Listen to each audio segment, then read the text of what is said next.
Okay then. I think we're on. Hello. Live. Hello. That was Hello. slightly stressful as always, trying to get on, Gremlins to start off, but we're here. Hopefully some other people are here with us. Okay, yes. So sorry about that slight technical issue, as it seems to be the way of the world. Extensive testing that got us to the same point. Exactly. we got ourselves all set up. We were ready to go, and exactly the same thing happened as last week. But it's consistent, which at the minute, that's what we need in the world, is consistency. So, is there anyone out there? Can you hear us? Are you here with us? Say hello, and then we'll feel loved. Hey, we've got someone. Matthew, howdy. Hello. Good to see you. So, yes, my name's Cameron Scott. This is George Mann. We are here in our own little corner of the internet, slightly later than we thought. We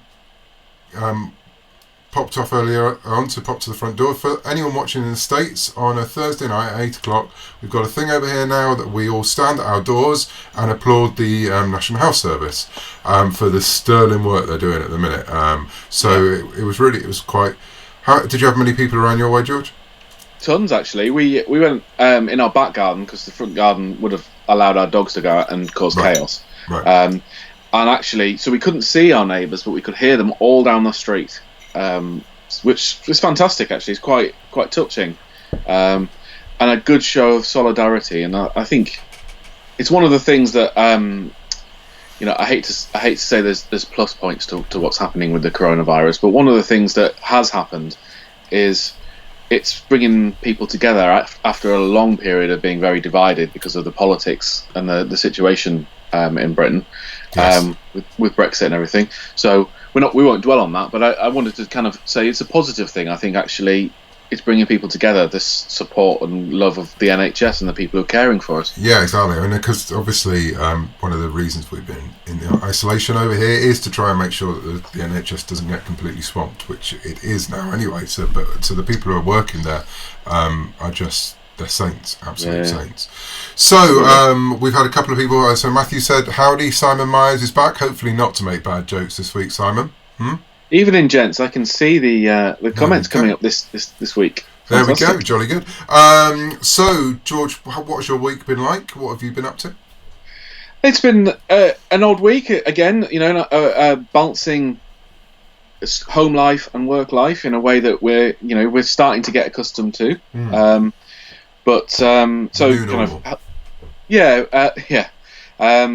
Getting used to working with the kids and making sure that they're doing the schoolwork. Although, actually, technically today, as they were very keen to point out, they've broken up for the Easter holidays. Oh, have they? We've still got 2 more days. Yeah. Oh no, here it's they've broken up, and they did make a point of showing me the calendar to make sure that I knew. So technically they're on holiday again now. So I spent the week doing that and writing, and as I mentioned last week, I've been working on a new prose project. Mm-hmm. You're not going to talk much about it yet because it's there's that risk of a curse if I tell people what it is, but it's going well. The last thing anyone needs at the minute is a curse. Let's face it. Yeah, let's face it. Say no to curses. Absolutely. So how about you? What's your week been like? It's good. I've started a novel this week, which I can't, obviously for the same reason, talk much about. Simon promises not to make any bad jokes. We'll see what happens. I think I mentioned last week I was going to try something different. I've got a lot of comic work on the go at the minute as well, so I wanted to start the novel and also keep the comic strips underway. So I've been blocking out the first couple of hours of the day, 9 to 11, and writing the novel in that, and I've been using one of these bad boys, the free write devices. Yay. There you go. Which basically look like my first typewriter from Fisher Price, complete with its own carrying handle. I'm sure I actually had a kid's typewriter. Yeah, I did. Was like I definitely did. And I don't know if you've not seen one of these before. I was quite dubious about them, and they're quite expensive as well. But I bought this one second hand off a friend, and the whole point of it is that you can't do anything on there other than write, and the way it's set up is that you write and you can only sort of see the last paragraph you've written on the little screen, which is sort of here. It's a little sort of like it's almost like a Kindle screen, e-ink. And so it works in sunlight as well. So it works in sunlight. Yeah, I sat out for a bit earlier on, and you have to keep going. You can't go back. There's no back key. There's no cursor keys. So the only way you can actually go back is to delete words. So it pushes you to write. And so I've been doing around 1,700, 2,000 words a morning before I start work on the comics. So that's good. So 4 days in, that's working. And great. Then I've been starting a new comic as well this week, a web comic which I'm going to be announcing soon. So it's been a week of new things, which is great. We've got some returning visitors. Expired Milk is back. Hello, Expired Milk. Technology lives. I love the fact we call you Expired Milk with no idea what your real name. It might be Expired Milk for all we know. Actually, Expired Milk, I'm just going to keep saying it now. You did ask us a question, which we promised we would come back to this week. And I'm going to risk technology now and see if I can bring it up on screen. It worked. It probably will crash now. You said last week, in your opinion, do you think Cypher Dyas, the famous Jedi who caused the Clone Wars, basically, ever had any real friends? Actually, in your opinion, how often do Jedi actually have friends? Now, a little bit of background for those who don't know. Cypher Dyas is mentioned, or Dyas is actually one of those names that you seem to be able to say two ways, like Han and Han, or Chewbacca and Chewbacca, or Palpatine or Palpatine. I've always said Dyas, but I don't know if that's I don't right. know. I don't know. I've only written him. I mean, why would I know?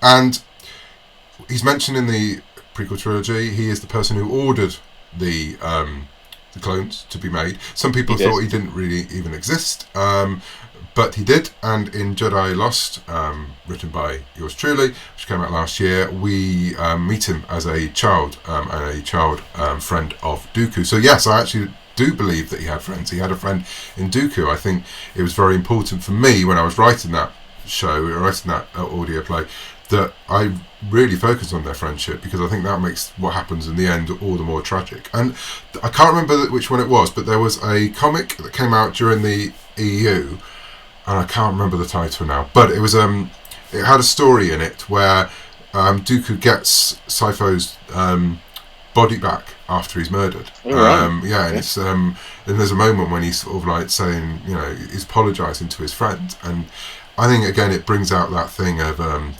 what the Sith expect from their apprentices, that you are supposed to turn your back on everyone except for your master. So absolutely, I believe he had a friend. I believe he had a friend in Dooku. Did he have a friend in his master, Lean? Well, I think so, yeah, but she also put him in a lot of danger as well.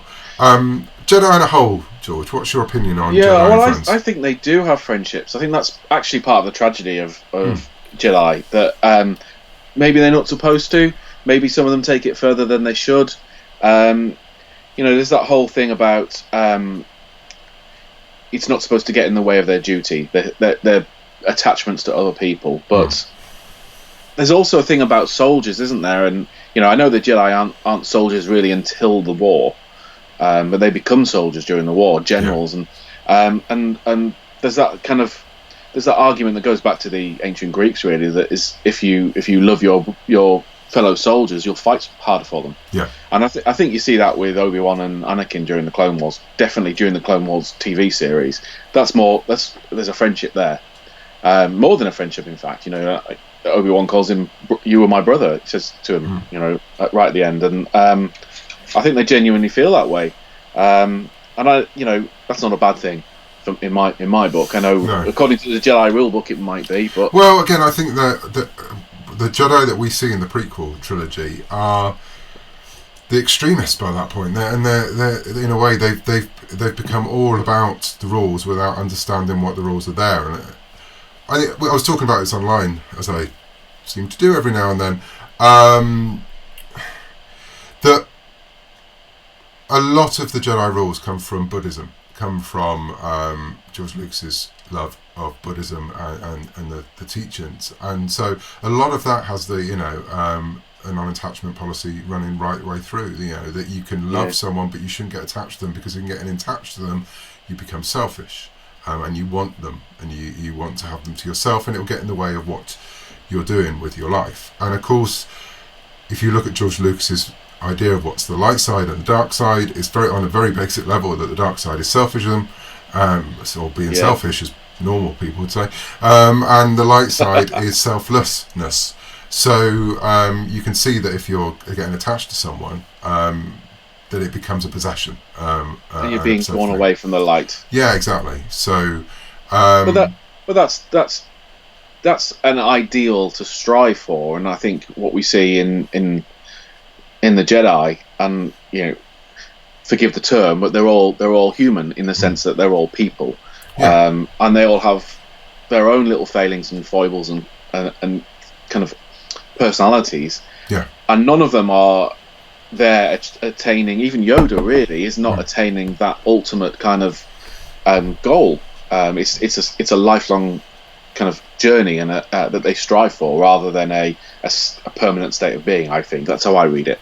Yeah, and I mean, it's interesting because obviously I'm in the middle of writing something that has a lot of Jedi in the minute, and we're dealing with the Jedi at the height, but still, the Jedi aren't always right, and Yoda, bless him, isn't always right, and a lot of the mistakes they make obviously lead to the Empire, and I think that's what makes them so interesting, because they're flawed characters, which again is why I loved Luke's arc that we've seen in the last few years through The Last Jedi. They're flawed characters, and I think flawed characters are more interesting. And linked to that, segue there. Simon's question. Simon's got a question here. I loved it when it came out, The Last Jedi, but was in the minority. I think actually quite a lot of people like it as well. I think it's fair to say it's divisive, that film. But now that the latest trilogy is complete, many I speak to now claim it's their favourite. What are your thoughts? I loved it. I mean, nothing's perfect. So there's bits I love more than others, but I particularly enjoyed the treatment of Luke in the film, and I know that was a bone of contention for a lot of people, but for me, it kind of speaks to me as someone who grew up with Luke as a hero, and showing what can become of our heroes, and that he's idolized, but really he's just as human as me and everyone else, and I think that's the underlying point that's being made here, is that we can all be heroes, and we all make mistakes. We all close ourselves off from people, and find our way back, and and that's okay. I think that's the underlying. I know people took it as kind of a bad move or a dark move for Luke as a person. He's lost they knocked him off his pedestal a little bit. But I think that's okay. I think that's just saying, we're all the same. We're all in it together. That's the whole point of the rebellion. Yeah, and we're not gods. I think if anything with Legends, I love so much of the Legends stuff, but with Luke, I always found it slightly problematic that he became more and more godlike and more like his dad, you might say, as it went on. And let's face it, these were questions they were having way back in Dark Empire as well, and Luke, makes decisions in that aren't necessarily good.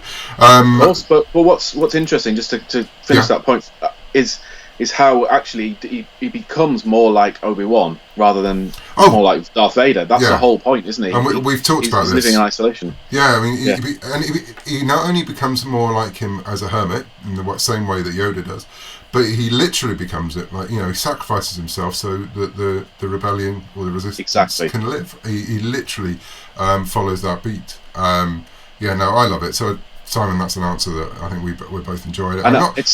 That's something I want to come back to when we talk about TV a little bit later as well, because I think that theme is picked up in one of the shows I've been watching as well. We'll come back to that. Excellent. We've got some more comments in. Florian, am I saying your name right there? Let me know. Florian says good evening. Good evening to you too. Good evening. Expired Milk says, alas, Star Wars is a tragedy. There is a lot of tragedy in Star Wars. It will break your heart, but also it will do a lot of other things as well, and that's something I know I try and bring out when I write it. Star Wars is fun as well in its heart.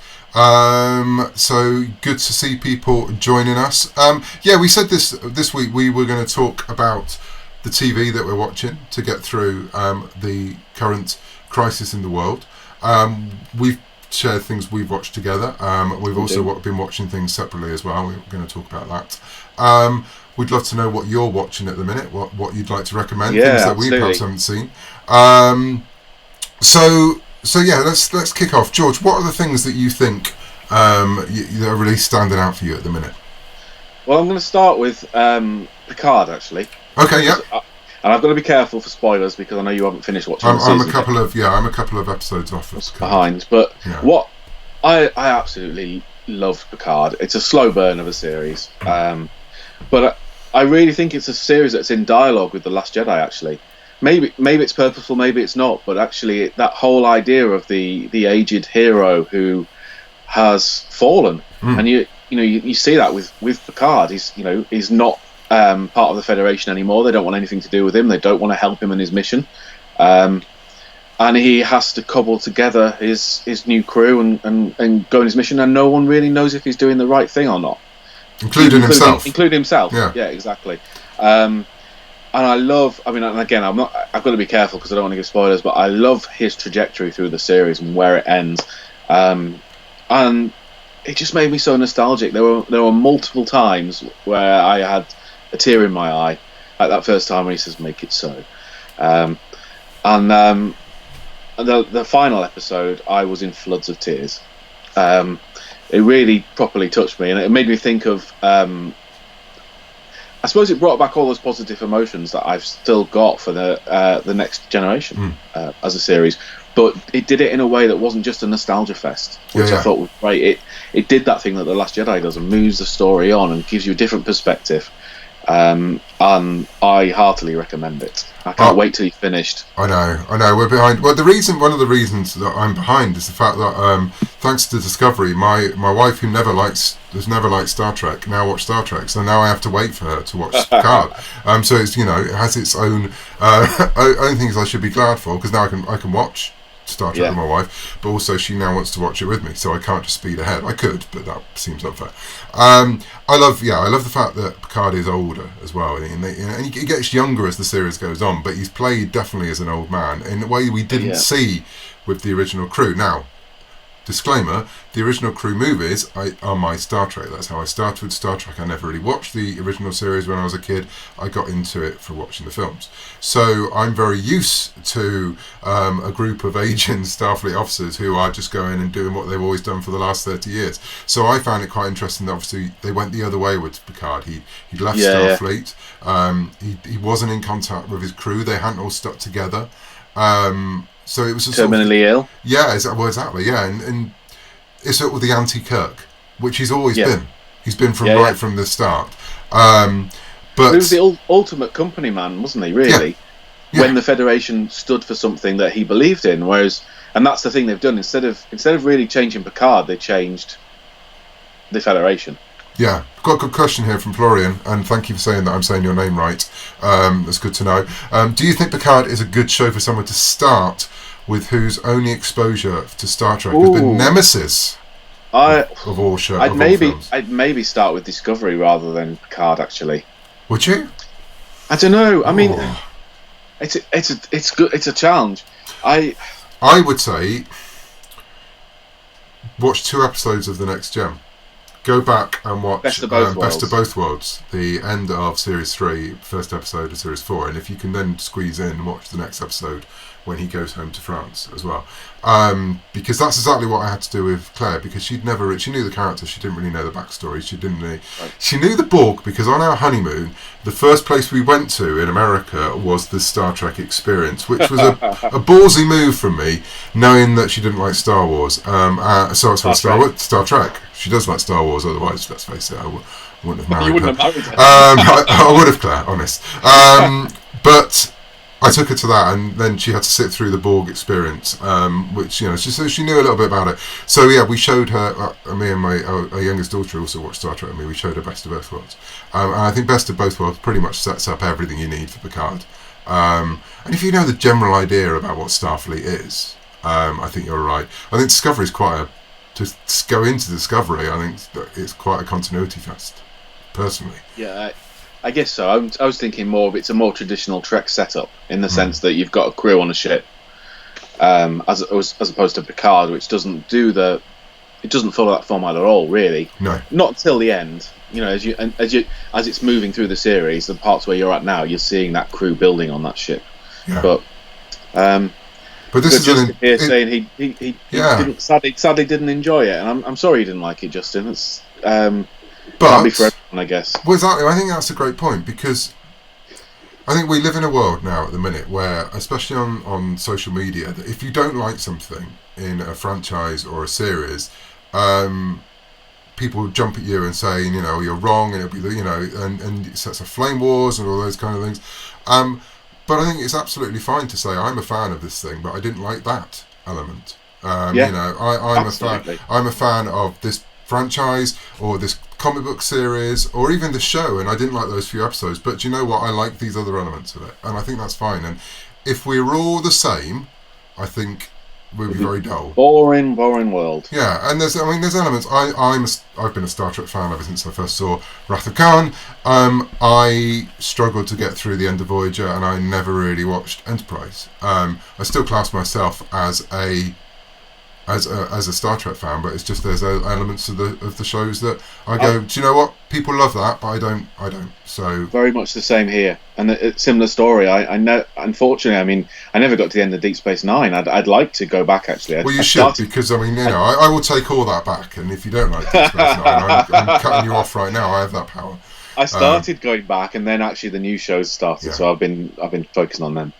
And you know, with Picard, I struggled a bit.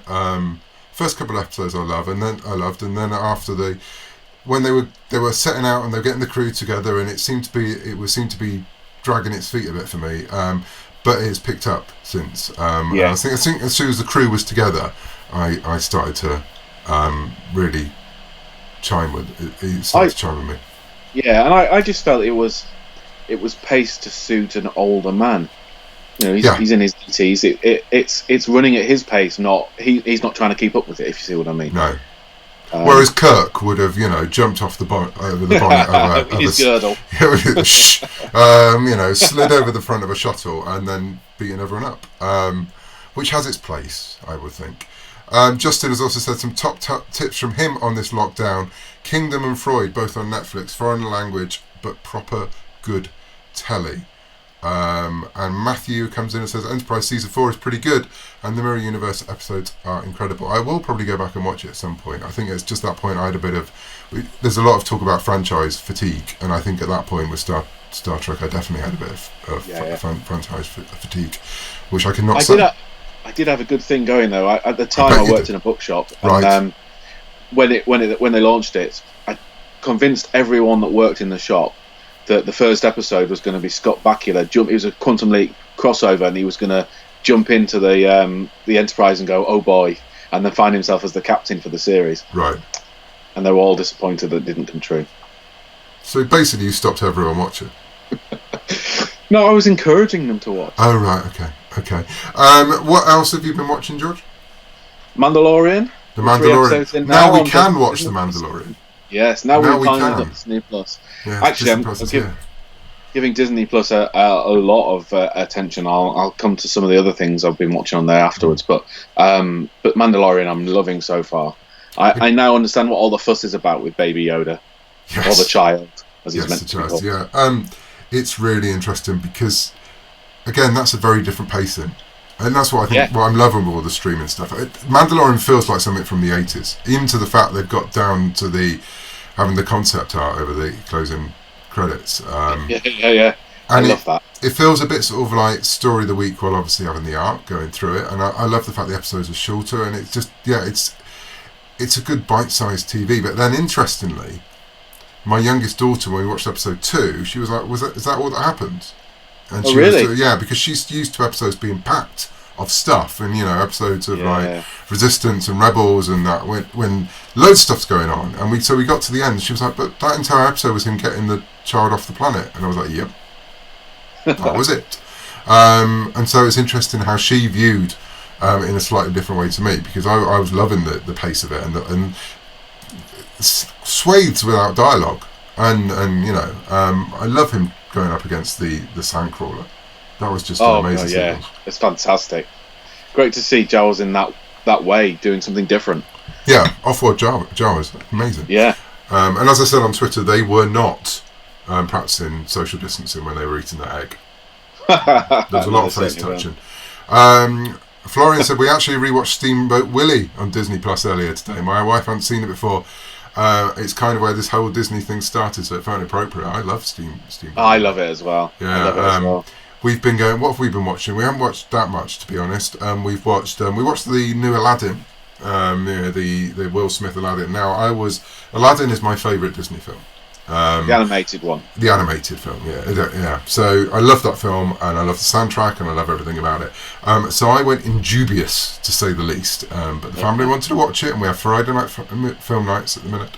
So they wanted to watch it, and and I must admit, I was pleasantly surprised. It's not a complete remake in the sense of that it's not slavishly keeping to what the original did.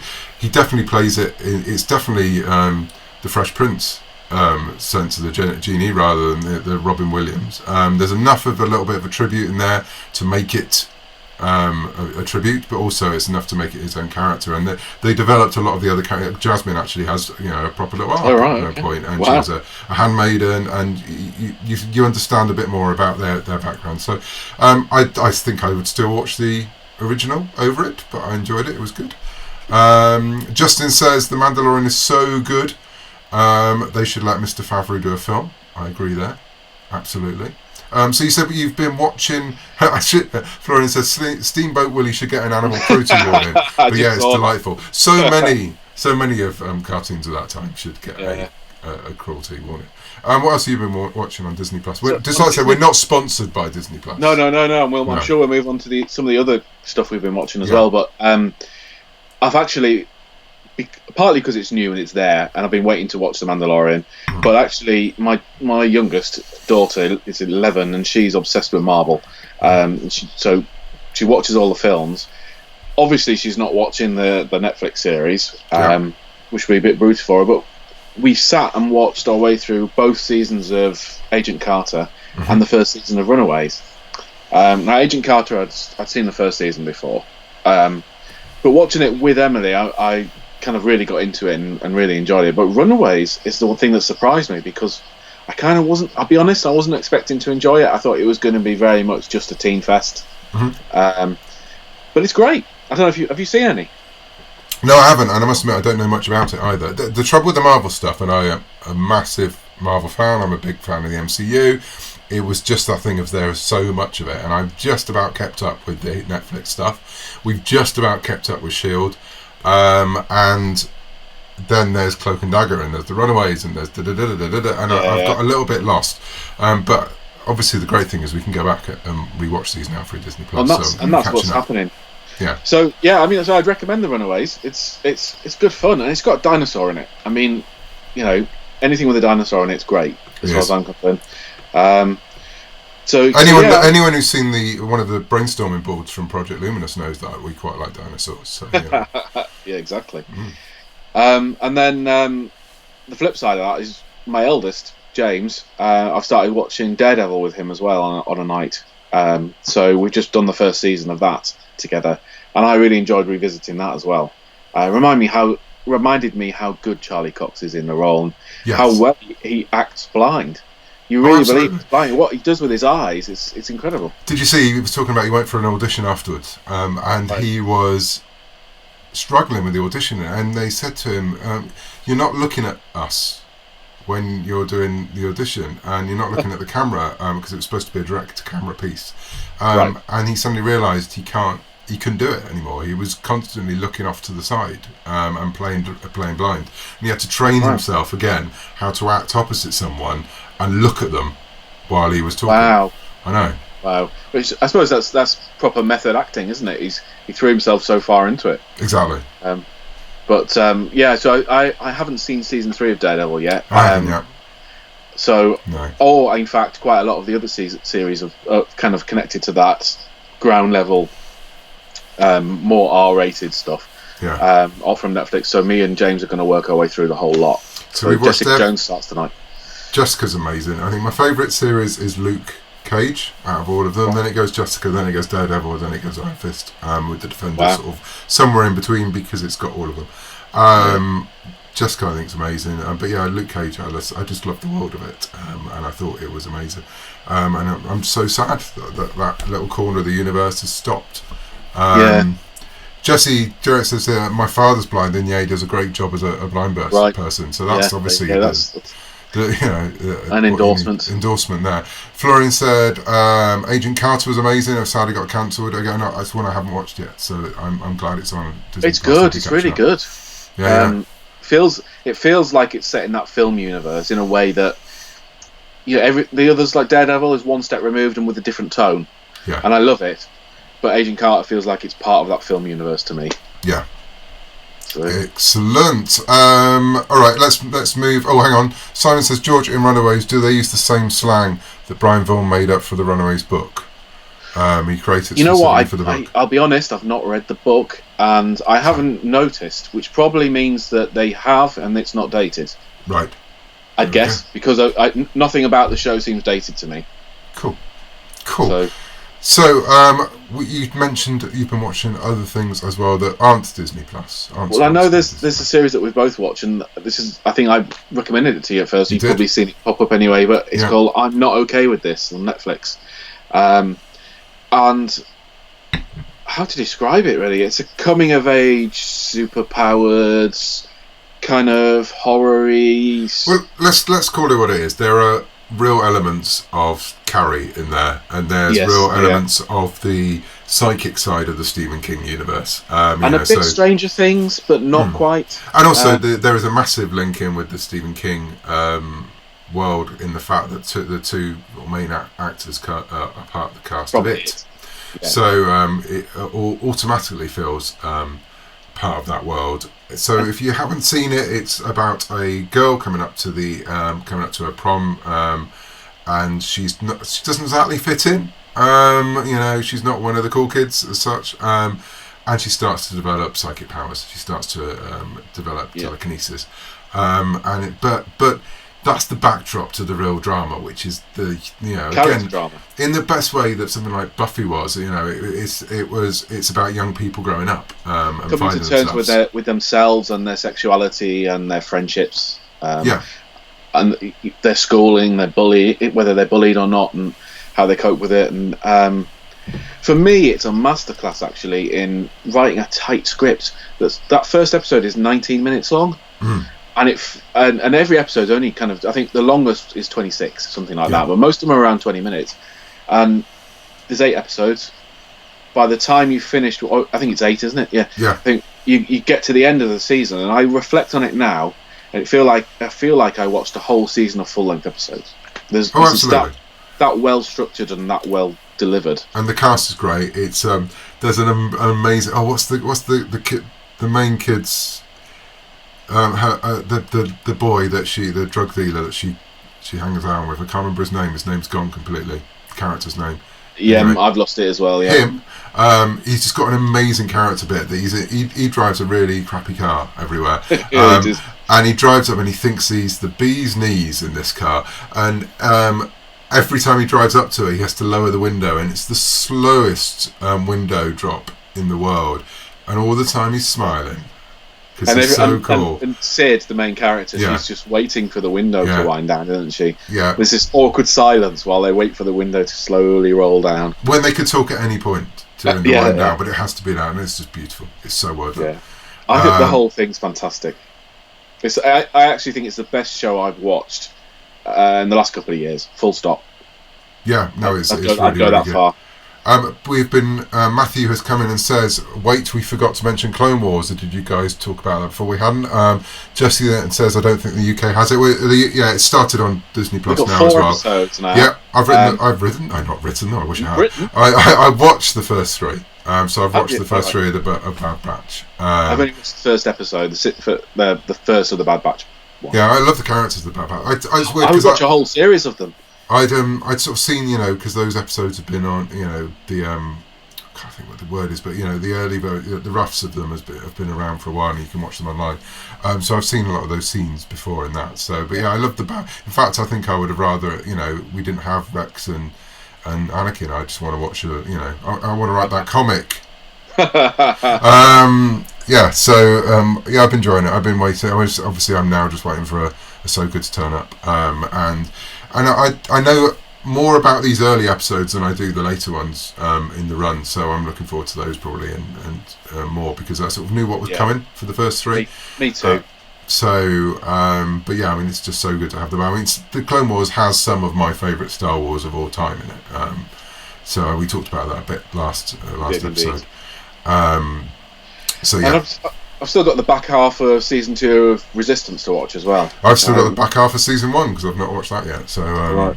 But yeah, which I've enjoyed. It's light-hearted. It's definitely aimed a lot younger. Yeah. But there's some good stuff in there. Some, anything Star Wars really is worth watching. Yes, exactly. So what else have I been watching? Excuse me. Castle Rock, which I've been nagging you to watch. I've subscribed now, so I can, but I haven't had a chance to start it yet. So we're coming to towards the end of the first season now, and it's another one that I'm watching with Claire, so we're sort of trying to find time to watch it together. Really slow burn, in the sense of the first few episodes. It's all about atmosphere, and that's what I loved about it. It's just building up Castle Rock as a location and a place that's not quite right, and the stuff in Shawshank, and I love the fact that it's just that slow burn character stuff, which for me is such a big part of Stephen King's work anyway. So and obviously I'm loving pulling out all the Easter eggs and notes and all the he was in that, she was in this. The last episode I watched was I can't really talk much about, but it was a sort of almost like a bubble episode about the mum in the series, and sort of she's got Alzheimer's, and it's sort of dealing with her and how she views time, and it was just beautifully written. So yeah, I'm watching Castle Rock. I'm loving it, and I can't wait to get to season 2 because that gets into misery territory. So are all the stories adaptations of Stephen King Castle Rock stories? No, they're not. It's the setting, and it's the characters, and yeah, it's a recreation of the world, right? And there's lots of little. So again, without giving too many spoilers away, there's a moment where they've buried a dog and in the garden, and the woman thinks, who's got Alzheimer's, thinks that it's coming alive again. So obviously, it's right. It's dealing with things like Pet Sematary, but not actually being Pet Sematary, and actually whether it is actually coming alive again is by the bite of the story, because obviously she has these issues as well. So it's very clever. It's dealing with the King verse rather than adapting the stories, which I think was a good move. Yeah, I'm looking forward to it. So what else have you been? I've got a question from David that he posted on Twitter. Right, so I'm just gonna grab that and read that for us. Okay. As well. Where's that gone? David Williams says he would love to hear both yours and Kevin's thoughts on the latest series of Doctor Who, especially Sacha Darwin's Master. My take is that 13 has definitely hit her stride. Hope to see you later. So yeah, he's hopefully watching. Well, I didn't know we were going to answer this when I put this t-shirt on. But there you go. Yeah, I mean, I've loved a lot of this series. I mean, as we were saying earlier on, there's elements that perhaps I haven't loved so much, but that's, to be fair, Doctor Who. That's been Doctor Who absolutely. Throughout Doctor Who for me. There's elements I don't love in Doctor Who. There's elements I absolutely adore. I do think she has been incredible at points. It's interesting for me. She's always most doctory when she's not with the companions, when she's not with the family, the fam. It's when she's dealing with other people, when she's dealing with the issues, when she's dealing with keeping people safe, telling people what they should do. That's when I think, oh, there's the Doctor. There she is. So I think that's been really interesting. I think she's become the Doctor in this second series of hers. I really feel. You're right. I feel like those moments have started to happen. I felt they were lacking in the first series because she was more of a mother hen type character, where she was sending the fam out to do her bidding, in the best possible sense, with the best intentions, helping them to achieve things, which is great. But she wasn't being the catalyst that the Doctor always is for me. I think for me, kind of one of the defining features of a Doctor Who story is that a situation is happening, the Doctor comes into it and is a catalyst for changing that situation. Yeah. And I think we started to see more of that this season as well. Yeah. I think as well, for me, Doctor is always the more interesting when it's not about the Doctor. Yes. That's, and it's something that I think for me is a personal thing throughout different franchises.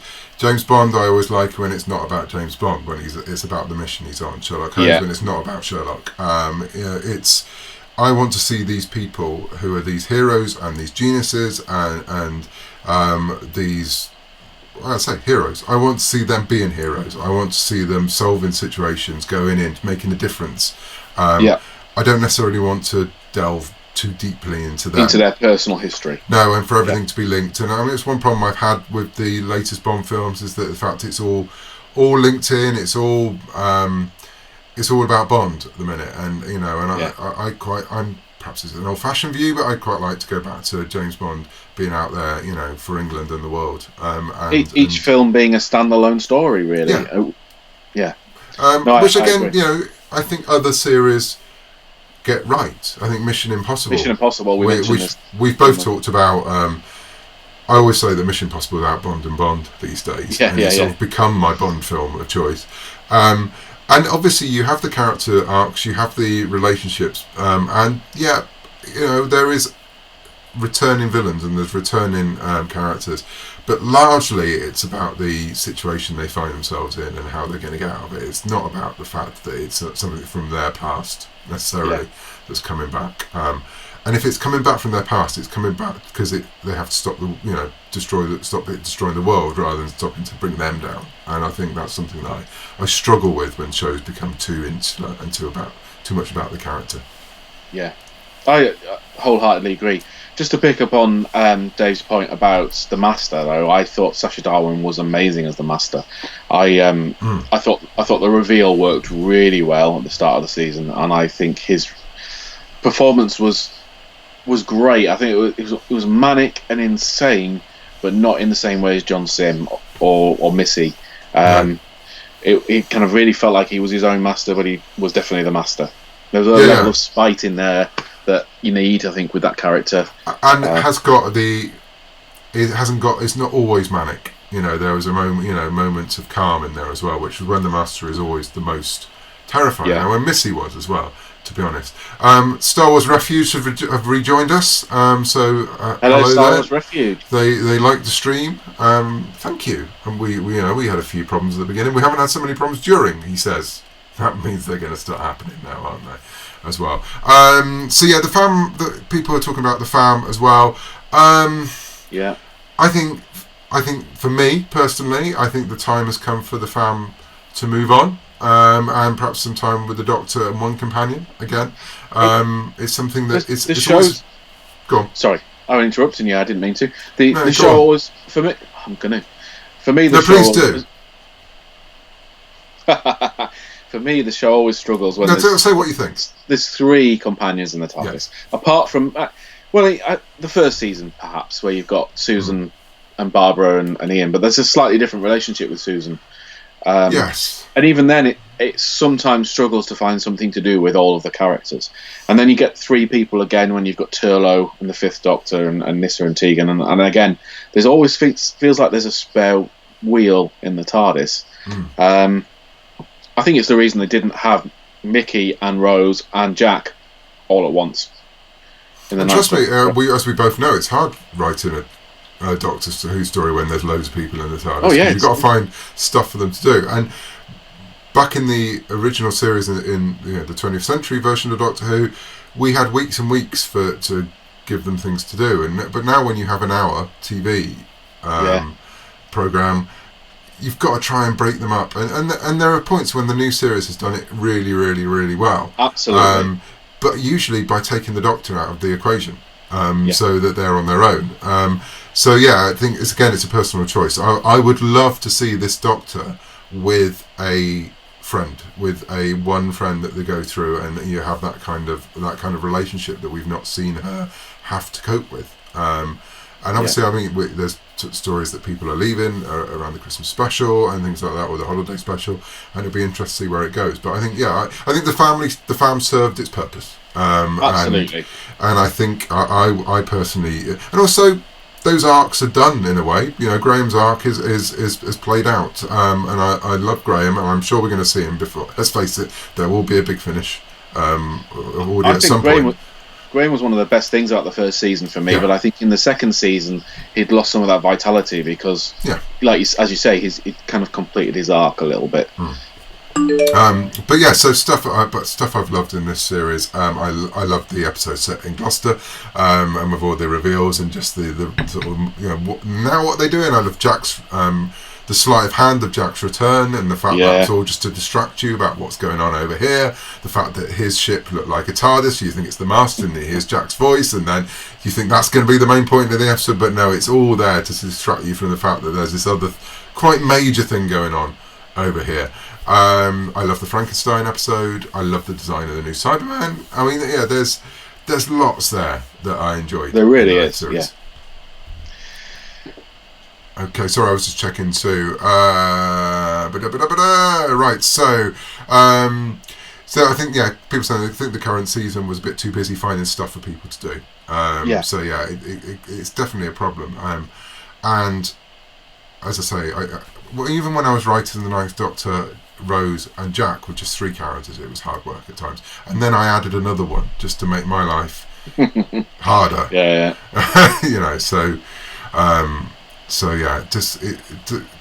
Just calm down, writers. Don't make things hard for yourself. Stop adding characters. Because we do it all the time.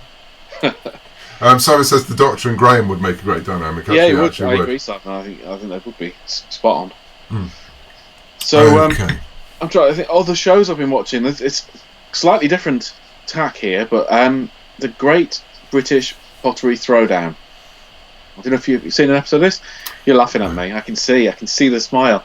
This was recommended to me by a very well-respected American editor that I know you have worked with as well, who had found it over in the States because they were a Bake Off fan, and I think it must be put together by the same people who do Bake Off. And I like a bit of Bake Off. I love a bit of Bake Off. Have you been watching the Celebrity? I haven't yet, but we're saving them because obviously now Sandy's going. We're very upset, and so we want to hold on to some Sandy to watch in the darkest Well, they're times. Great. I've been watching them. But the Pottery Throwdown is basically the similar format, but they make stuff out of clay, as you would. Yeah. And but it's interesting stuff they make, like a working toilet. They have to, that's one of the challenges, but obviously not just a toilet. It's a toilet that's got dragons on it or something, or mad things. Mushroom toilets with fairies and gnomes. Mushroom and things. Toilets. Yeah, that kind of thing. They make decorative toilets, but they have to flush without leaking. That's the challenge. It's a good challenge. You don't want a toilet that's leaking. It's great. It's got the same heart as Bake Off. It's nice stuff. And Claire watches the Sewing Bee, which is very similar again. It's a similar thing. The guy in the pottery thing, though, one of the main judges, quite often is moved to tears, and it's quite touching to see this guy break into tears at looking at these people's work, and he knows how much love and care's gone into them, and then they have to judge them, and he doesn't really want to judge them, and it's ace. So if you want something nice and homely and cozy to watch. Like Bob and Paul, what are they called? I can't speak. Bob Mortimer and Paul Whitehouse Go Fishing, which is just a genius program. It just feels good, and you're watching and I identify with those 2 old men too much in my life. Now that's one thing that we have been watching as well. Bob Mortimer videos he posts on Twitter. Oh, Train Guy. Train Guy. Oh my goodness, you introduced me to these, and send me one. Yeah. Hi Carl. Hi Carl. Have a cappuccino on me. Yeah. They are hilarious. Yeah, if you've not experienced Train Guy yet, I don't know how well it's going to go over in the States, but hopefully quite well. Look it up and see Train Guy. He is amazing. And what else are we watching? We talked about Disney Plus. Watched the first couple of the Jeff Goldblum series, the Jeff Goldblum documentary series, which is great. And then National Geographic. Yeah, because you're just watching Jeff Goldblum be Jeff Goldblum about things, and using his hands a lot. And that's always value. Yeah, I can just watch Jeff Goldblum. Does he lie there with his shirt open to the waist? In my mind, that's exactly what he's doing. Just like in Jurassic Park. Favourite Jeff Goldblum film? Go. It'll be The Fly. Really? Okay, yeah. It's a good choice. It's an obvious choice, but it's a good choice. No, I like The Tall Guy. I've not seen it for years, so I could be, shooting myself in the foot here with him and Emma Thompson, who I love in everything anyway. Yes, and and there's an entire run in it. He's playing an actor who's playing the Elephant Man on stage. And there's just an entire sequence when he's trying to get to a hospital and he goes in for Elephant Man makeup, and so the police think it's actually because he's got to get there because he's very, very ill. Okay. Simon says Train Guys on a podcast called Athletico Mints. I did not know this. All right, okay. Well, I didn't either. So it started as a football podcast. Well, I will dig that out. Thank you very much. I think we're sort of running out of things to talk about here. This is your chance if you want to ask us any questions. You can ask us questions now. We will try to answer them. And other than that, I think we're pretty much done for this week. And again, to ask people what they want from this. We've talked about maybe we could bring in other people as well. We could. Mike Morisi, I was talking to Michael Morisi earlier on. He's got a great series on YouTube of writing prompts and writing mini 10-minute lectures, a part of a course that he gave at a college nearby. We've talked about getting him on so we can talk comics and we can talk. He's a great guy as well. He really is. He really is. I think we could definitely do a bit of talking about crafting books and comics and have Mike on as a guest as well. Yeah, and various other people as well. Films he is in Jurassic Park, but as a role. Sorry, I'm back. Mike Morisi. Mike Morisi was in Jurassic Park. He played the third raptor for the left. Clever girl. I'll watch it again. As a role, Ragnarok, which but let's face it, in Ragnarok he is just playing Jeff Goldblum in space. Which is pretty much Jeff Goldblum. But pretty much what he does in every film, let's be honest. Yeah. Because there's people I know who go and see him play, because he plays in just sort of clubs, doesn't he, in LA? I think I'm saying this right, because with his band. And I think it was Anthony Carboni was talking about it on one of his podcasts. He went to see him play, and then afterwards he's just there in the bar being Jeff Goldblum to everyone and walking up and telling them how fabulous it is. At the minute, how great would it be if Jeff Goldblum would go around every human being on Earth and tell them how wonderful they are? I would love that. I would love that as well. We have a question. Yeah. What's your favourite reference you've ever added into one of your stories? Right. So this one takes a little bit as of a setup, but it's a good one, I think. When I've got two stepbrothers, Ben and Scott. You know what's coming. Yeah. And Scott is a year younger than me. Ben is a year older than me. We lived together from I think the age of 7 or 8, and every year, obviously, big family Christmas.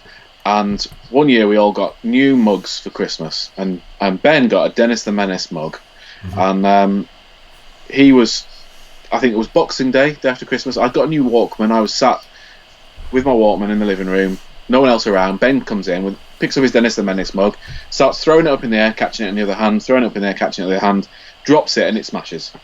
And he comes running over to me and goes, "It was your fault. You put me off with your Walkman." And then went running upstairs. We're quite young kids at this point. Went running upstairs, shouting, "Mum, mum, mum, mum!" Smashed my Dennis the Menace mug. And Scott was. I shared a bedroom with Scott. Scott came out of the bedroom to see what all the fuss was about. It's a nothing story, really. But when we were about 18, I was about 18. We were sat in the pub having a beer after having. I lived away at that point. Came home. We're having a beer with my brothers, and they said, "Oh, do you remember that time when the cup smashed?"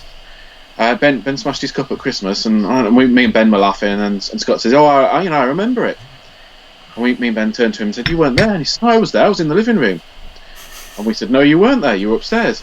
So, and ever since, it's been this row. It's not really a row. It's just a fun thing. But Scott maintains that he was in the room when the cup smashed, and me and Ben maintain he wasn't. So Scott is a film director these days, and obviously I'm a novelist and comic book writer.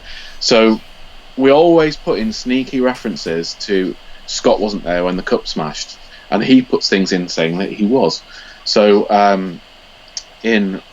I did a Newbury and Hobbs short story where the whole premise of the story was that someone was there when the cup smashed, and that's how Newbury and Hobbs were able to work out who'd committed the crime. That's probably my favourite reference, but it keeps going through other things. It's hidden in Doctor Who and Star Wars and other things I've written. I'm not going to tell people where. And Scott's done it in his films as well. So he once had a famous sit down with a film producer who is now shamed and in prison, who Scott had produced this film, had directed this film, and for the Weinstein Company, and he had this whole sequence in it where a character comes in, Ving Rhames' wife in the film, and she looks around and she drops a cup. And the cup smashes. It's really prolonged as well, isn't it? It's really prolonged, and it really focuses in slow motion on this cup smashing. It's beautifully done. And Harvey said to him, well, I think you might have dwelled on the cup smashing. It's a metaphor about life and death. So, okay. And they left it in the film. And of course, he put it in the film to say, I was there in the kitchen when the cup smashed. It goes through all his other films as well. There's often like a ticker tape on a news screen somewhere in the background saying I was there, and things like that. So there you go. That's my favourite reference. I've gone on for too long about that, but I enjoyed it. I enjoyed it a lot. I don't know if you actually noticed that I got really bad cramp in my leg halfway through your story and sort of disappeared down onto my chair because I was in pain. I thought you just fallen, Cav. I was slumping to the floor. You don't know how many times I've heard this story. Every time we go to a party, back when there were parties.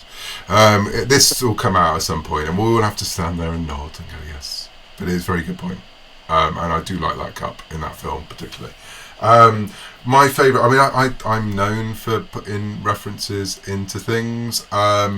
Personal references in which one was it? I think it was in the first Star Wars Adventures Free Comic Book Day issue. Han is loading up the Falcon, and he's talking to Chewie over a comlink going, where are you? I'm doing all the work here. And he's in Tubby's cantina, and Tubby is the name of my mother-in-law. She's Jean Tubby. And so I just like the idea that somewhere out there in the galaxy far, far away, my mother-in-law has a cantina.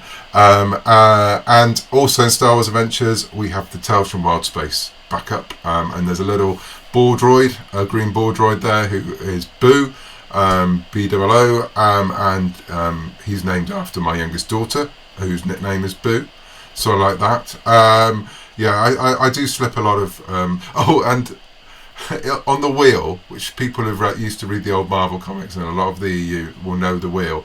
I've in one of the Choose Your Destiny books, they go to the wheel. It's an Anakin and Obi-Wan, and they go and see a shot ball game, and they go to the Ashton Stadium, which is on the wheel. But Ashton Stadium is named after Ashton Gate, where Bristol City, my football team, play. So it makes me laugh no end that if you look on Wikipedia, Ashton is there, which is a part of Bristol where the greatest football team in history play. So I love those moments. While I'm always happy to put in Star Wars references and Easter eggs and also references to other franchises in Star Wars, there are elements where I just love the fact that I put in stuff that people won't even know about.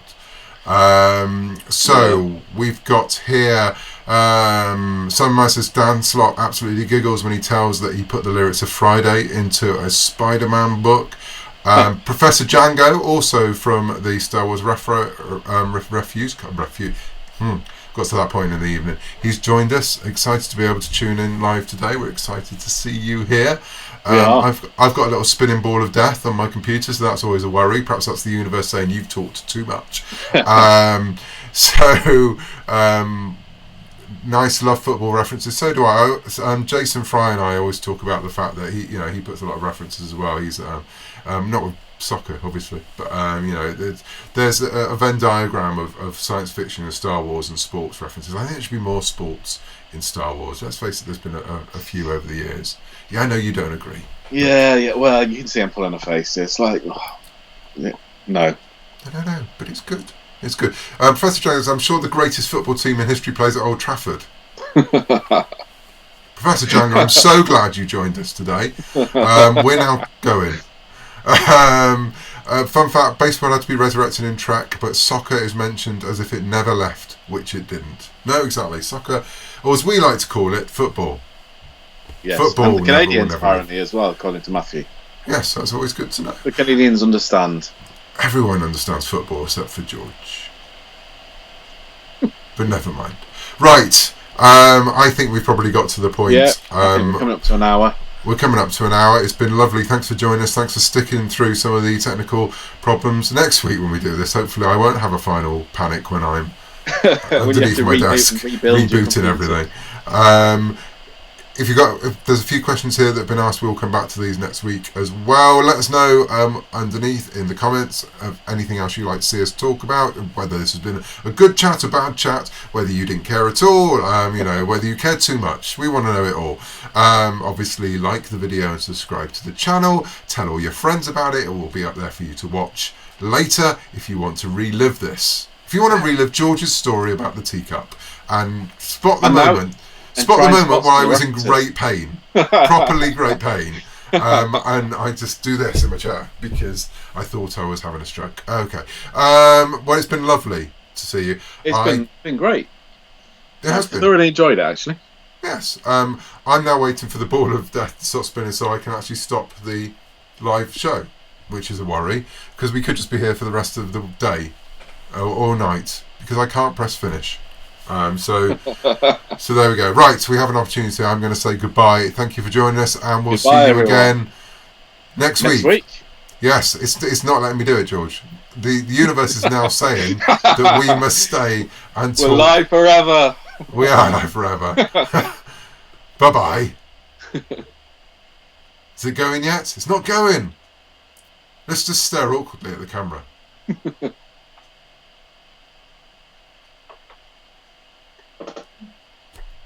You're getting a bit near. It's going back.